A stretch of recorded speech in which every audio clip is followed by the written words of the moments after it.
Cuando me han preguntado la causa de mi amor, yo nunca he respondido.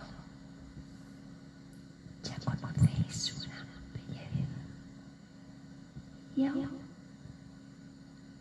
es posible que existan rostros más hermosos. Ni tampoco he descrito las cualidades ciertas de su espíritu, que es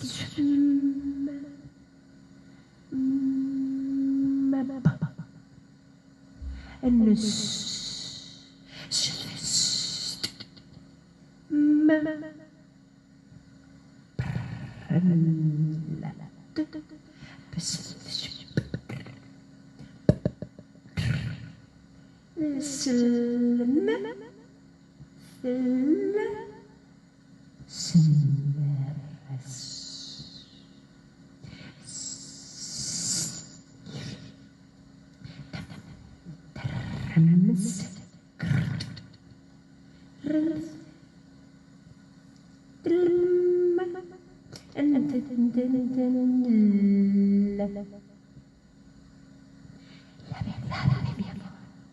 Ahora la sé. Vencía su presencia, la imperfección del hombre. Pues es atroz pensar que no se corresponden en nosotros los cuerpos con la sangre.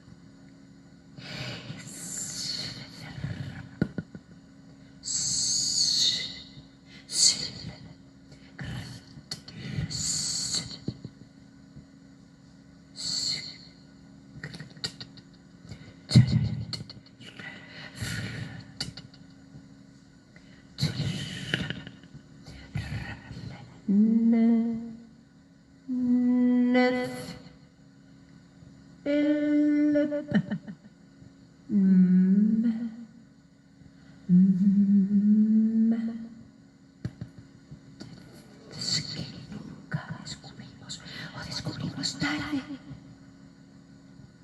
Mienten los cuerpos otras veces. Un airoso calor, movible luz, honda frescura. Y el tálamo nos descubre su seca falsedad. La verdad de mi amor, sabedla ahora.